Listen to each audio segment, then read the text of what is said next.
Police have recovered a huge cache of guns and explosives from that Las Vegas hotel room and the home of this man who killed, the death toll now, 59 people and wounded over 500 by firing on a country music concert. Meanwhile, U.S. officials have reacted cautiously to an Islamic State claim that 64-year-old Stephen Craig Paddock carried out Sunday night's massacre on behalf of the jihadist group. They say they have found no such link so far. Paddock, who was a wealthy retired accountant with no criminal record, smashed windows in the 32nd floor hotel room and trained bursts of automatic weapon fire on thousands of people attending the concert below. Investigators recovered at least 16 guns, including assault rifles, from Paddock's room at the Mandalay Bay Hotel and another 18 firearms along with bomb-making materials at one of his two homes. He took his own life before police stormed the hotel room. President Donald Trump has denounced what he called an act of pure evil and said he would visit Las Vegas tomorrow. Let's cross over to our U.S. correspondent now, Bryce-Pease, for more on the shooting in Las Vegas. A very good morning to you. This story is certainly one that's sending shockwaves throughout the world, and I can only imagine what the feeling is like in the United States. Describe it to us. Well, shockwaves around the world, Leanne, but certainly not shockwaves Americans have not experienced before. I mean, this year, a year ago in June, I think it was, of 2016, the Orlando nightclub shooting when 49 people were mowed down by a lone gunman and 58 people were injured. This is, of course, a much larger scale, 59 dead, as you mentioned in that introduction. 527 is the number of injured, and law enforcement officials telling us that they expect that number in terms of the death toll to go up.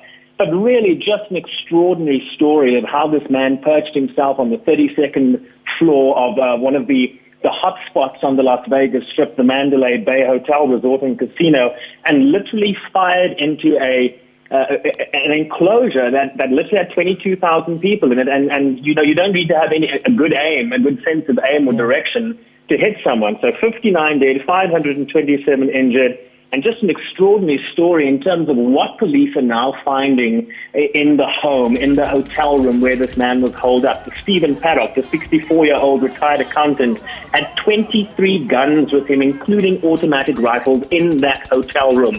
And so questions will certainly be asked in terms of how he got all those weapons up to the 32nd floor. Yeah. How did he manage to bypass security in that hotel? In addition to that, Leanne, 19 more guns in his home. In addition to explosives being found there, thousands of rounds of ammunition. Law enforcement authorities telling journalists that they found ammonium nitrate, which is basically a fertilizer that is used in explosives. So what they are now trying to do is really to understand what the motive here was. Why did this man do it? As you mentioned in that introduction, they are finding no links between what ISIS is saying, that this was a foot soldier of the Islamic State. They are saying they don't find any connection, certainly poring over his online social media posts, that sort of thing, for any clues. They haven't found any. So why did he do that? This is the big question we have right now. Yeah, it certainly is a big question. And I mean, just everybody talking about the fact that he doesn't fit into any category of somebody that would do an act like this. So, you're always looking out for perhaps, you don't know what to look out for, because this guy, as we described him, quite a wealthy man, living in a very quiet area, and nobody suspecting that he was about to commit the biggest mass killing that's ever happened in America. But that's really not what I want to talk about. Let's talk about gun control, because I think we need to talk about that in the United States. However, it already appears that the Republicans and President Donald Trump saying it's too early to talk about gun control.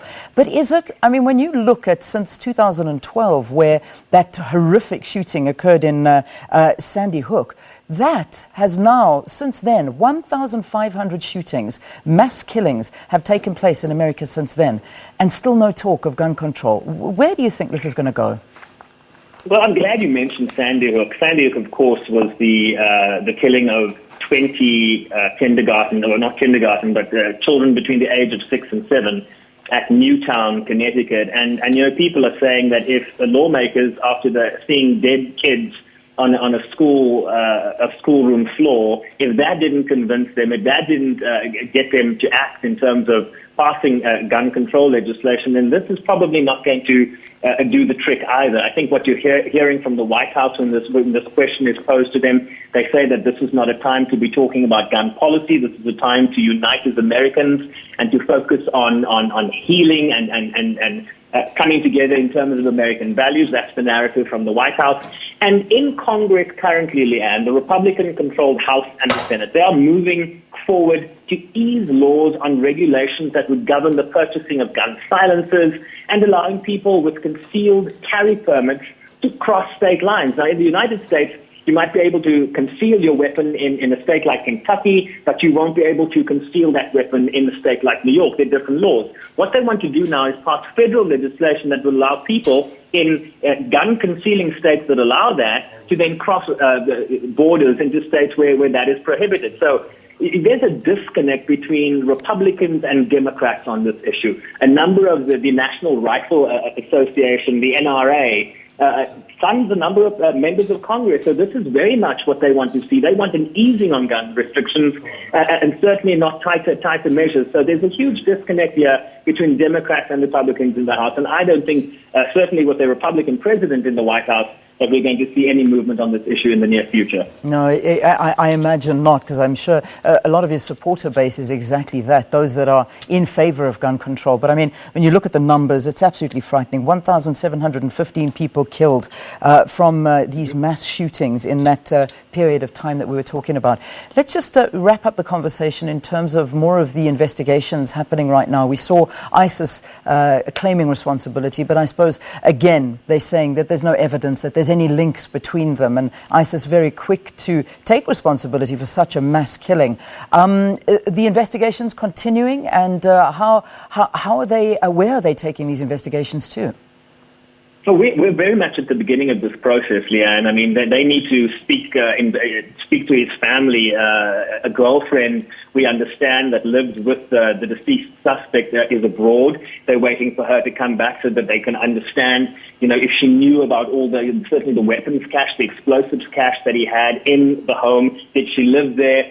What is his family saying? I mean, we heard earlier from his brother, as you mentioned, talking about, this feels like an asteroid hitting our home. I mean, they had absolutely no concept of why he would do this. This was a multimillionaire who had booked into the Mandalay Hotel days before this incident, almost plotting his course. Did he run up a debt? Did he have gambling debt? Why did he do this?